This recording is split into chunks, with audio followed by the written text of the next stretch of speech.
Hello दोस्तों, अपने कर रहे हैं 10th क्लास का चैप्टर 15.3। इसका क्वेश्चन नंबर है 8। देखिए क्वेश्चन को।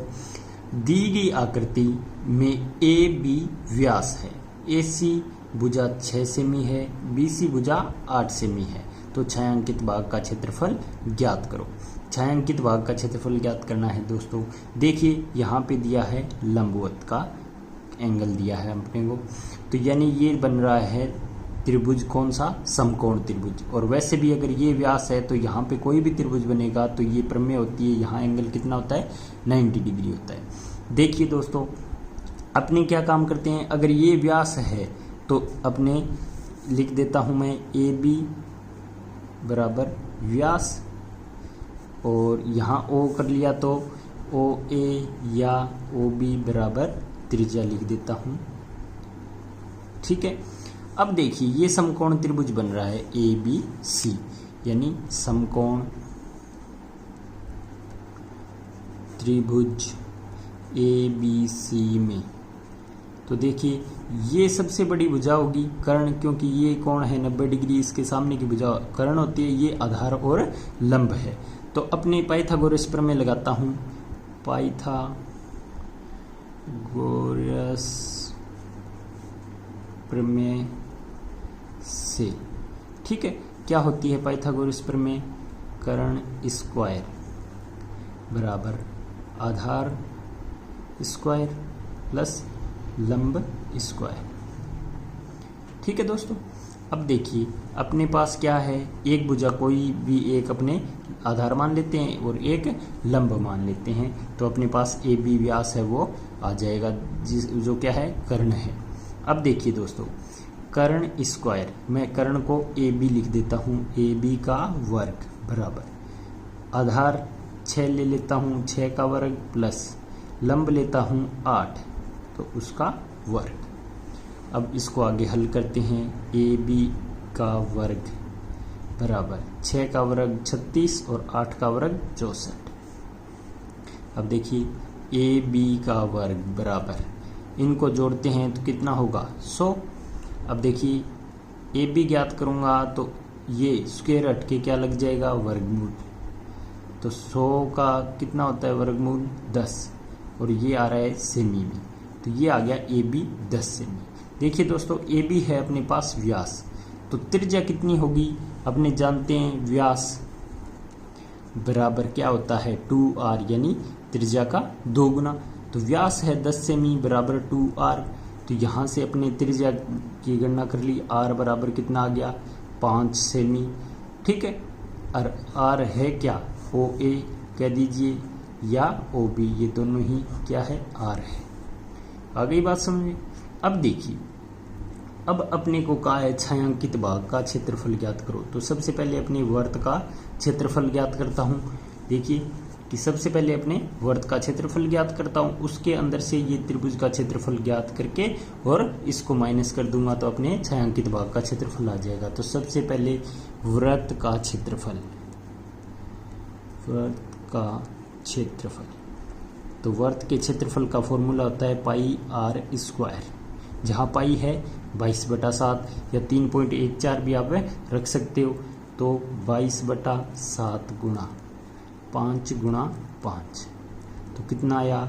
देखिए ये हो गई 25, और 25 और 22 का मल्टीपल क्या हो गया? 550। आप करके देख लें। ठीक है। तो ये हो गई 550/7।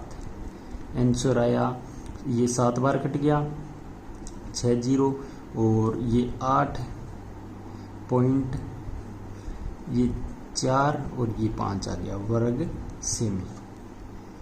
ठीक है। आप भाग दे के देखें, क्षेत्रफल है इसलिए वर्ग सेमी में आ गया। अब क्या काम करता हूँ? त्रिभुज का क्षेत्रफल ज्ञात करता हूँ। त्रिभुज ए बी सी का क्षेत्रफल, तो त्रिभुज का क्षेत्रफल होता है 1/2 आधार गुणा ऊंचाई बोल दीजिए, या लंब भी बोल सकते हैं समकोण त्रिभुज में। ठीक है। अब देखिए 1/2 आधार कितना माना था? 6 मान लिया, ऊंचाई हो गई तो 8। अगर आप आधार मानते 8 तो ऊंचाई हो जाती 6। इन एक दूसरे को मान लेना है आपस में, कोई फर्क नहीं पड़ेगा। अब देखिए अपने हल करते हैं तो ये कितना आया, देखिए ये 3 बार कट गया, 24 वर्ग सेमी। अब ज्ञात करूँगा छायांकित भाग का क्षेत्रफल, तो लिखता हूँ छायांकित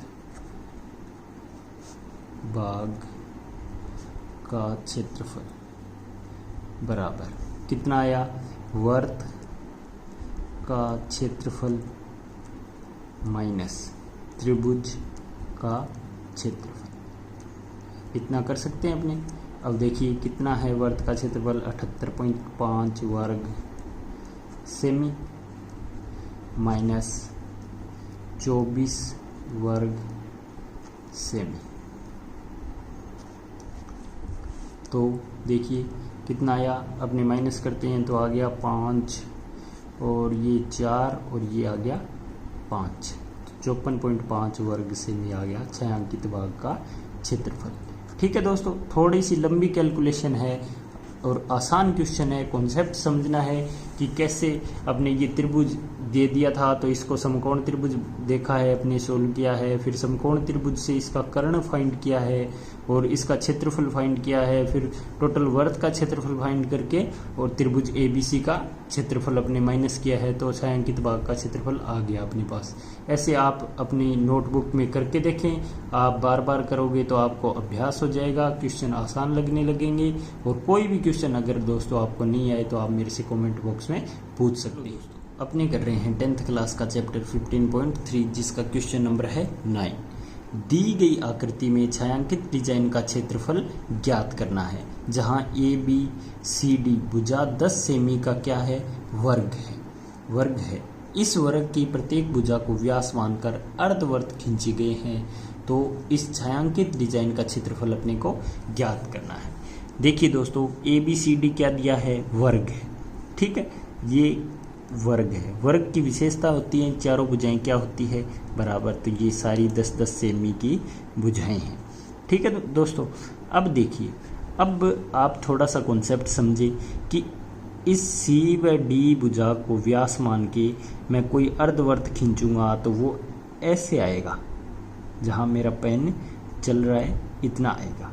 ठीक है, और AB को खींचूंगा, AB को व्यास मान के वर्त खींचूंगा तो वो इतना आएगा। तो देखिए आप खाली एरिया कितना बचा, ये और ये बच गया। फिर आप एक और कॉन्सेप्ट लगाएं कि अब AD भुजा को व्यास मानकर वर्त खींचा तो वो ऐसे आया, BC भुजा को वर्त खींचा तो वो ऐसे आया। जब आमने सामने वाली की भुजाओं को खींचते हैं तो ये साइड वाली जगह क्या आती है, खाली आती है या ये बच जाती है। तो इसी कॉन्सेप्ट को अपने यूज करेंगे कि सबसे पहले तो क्या ज्ञात करूंगा, वर्ग का क्षेत्रफल, उसके अंदर माइनस करूंगा इस अर्धवर्त का क्षेत्रफल। तो अपने पास ये इसको मान लेता हूँ A और इसको B, तो पहले तो A व B का क्षेत्रफल आ जाएगा। फिर मैं AD व BC को व्यास मानूंगा तो यानी C और D का क्या आ जाएगा, क्षेत्रफल आ जाएगा। और इन दोनों को क्या करूँगा, फिर टोटल करके चारों का आ गया अपने, तो वर्ग के क्षेत्रफल में से जोड़ के घटा दूंगा। ये कॉन्सेप्ट दोस्तों इसमें यूज करना है। तो सबसे पहले देखिए कि वर्ग का क्षेत्रफल बराबर क्या होता है, भुजा का स्क्वायर। भुजा कितनी है, 10 सेमी, तो 10 का वर्ग आ गया 100 सेमी स्क्वायर बोल दीजिए, या वर्ग सेमी इसका क्षेत्रफल आ गया। अब आगे देखिए कि A व B, अब ऐसे लिखता हूं कि AB व CD को व्यास मानकर खींचे गए अर्धवृत्त का क्षेत्रफल। तो देखिए त्रिज्या कितनी आएगी, 5 आएगी, तो R का मान तो आ गया 5। अब क्षेत्रफल, ये अर्धवर्त है, ये भी अर्धवर्त है, ठीक है, और त्रिज्याएं भी 5-5 है। तो मान लो एक वर्त बन रहा है दोनों को जोड़ के, तो वृत्त का क्षेत्रफल, या ऐसे कर सकते हो 2 गुणा अर्धवर्त का क्षेत्रफल 1/2 पाई R स्क्वायर। तो क्या आएगा अपने पास सेम ही आएगा, 2 से 2 कट के एक टोटल वर्ग का क्षेत्रफल आएगा। तो देखिए 2 गुणा 1/2 गुणा, यहाँ इस क्वेश्चन में क्या दिया है दोस्तों, पाई का मान 3.14 लेना है, नहीं कि 22/7, क्योंकि यहाँ पहले ही मेंशन कर दिया है 3.14 लेना है, तो अपने 3.14 ले लिया, गुणा 5 का वर्ग, ये हो गया। अब दोस्तों इसको हल करते हैं, 2 से 2 कट गया, ये हो गया 25, यानी 3.14 गुणा 25। अब क्या है, इसको करते हैं हल, तो 25 का ये हो गए 0, हासिल 10, और ये हो गए 35, हासिल 3, और ये 25 या 75, ये 78, यानी 78.50 वर्ग सेमी आ गया। अब देखिए वर्ग सेमी, अब क्या काम करता हूँ, ए व बी का क्षेत्रफल आ जाएगा अपने पास, ए आकृति व बी आकृति का, क्यों, क्योंकि ये इतना घटा दूंगा, ये इतना घटा दूंगा 100 में से, तो आकृति ए व बी का क्षेत्रफल बराबर वर्ग का क्षेत्रफल माइनस ये क्षेत्रफल, इसको नाम दे देता हूँ अर्धवृत्तों का क्षेत्रफल, अर्धवृत्तों का क्षेत्रफल।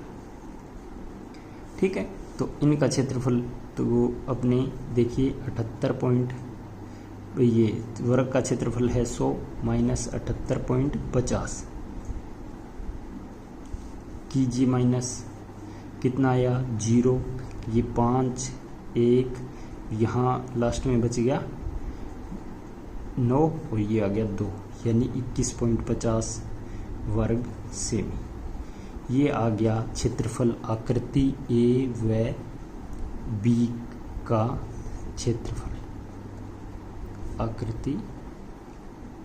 अब देखिए दोस्तों, यही कॉन्सेप्ट किस में लगाना है, आकृति सी व डी का क्षेत्रफल के लिए। अब क्या करेंगे, ए डी को व्यास मानूंगा और बी सी को व्यास मानूंगा, उससे एक त्रिभुज बनेगा, और वही त्रिभुज बनेगा कितने सेमी त्रिज्या का, 5 सेमी त्रिज्या का, और वर्ग के क्षेत्रफल में से घटाऊंगा तो आपका कितना आएगा क्षेत्रफल, 21.05 आएगा। तो मैं सममिति से लिख सकता हूँ आकृति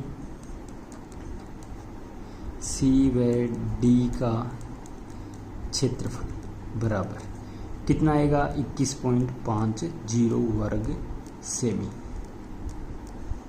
तो यहाँ लिख देता हूँ आकृति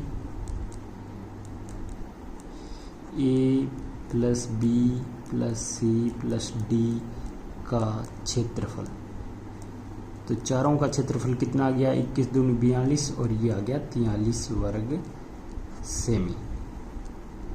ठीक है, इनका क्या कर दिया, जोड़ कर दिया दोनों का। अब देखिए, अब अपने पास ए बी सी डी का क्षेत्रफल है, देखिए आकृति को देखिए, ए बी सी डी का क्षेत्रफल है, चाहिए अपने को ये जो छायांकित है। अब क्या करूं, इसके टोटल के वर्ग में से ए बी सी डी का क्षेत्रफल घटा दूं तो छायांकित भाग का क्षेत्रफल आ जाएगा। तो कीजिए कि छायांकित भाग का क्षेत्रफल बराबर वर्ग का क्षेत्रफल माइनस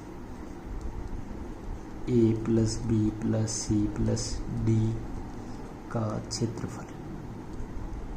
ठीक है, अब वर्ग का क्षेत्रफल था 100 वर्ग सेमी, माइनस चारों का कितना आया 43 वर्ग सेमी, तो घटाओगे कितना आया 57 वर्ग सेमी।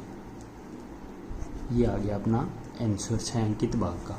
दोस्तों क्वेश्चन ज़्यादा हार्ड नहीं है, इसकी क्या है लैंग्वेज आपको समझनी है, इसमें कॉन्सेप्ट क्या लगा रहा हूँ वो समझना है।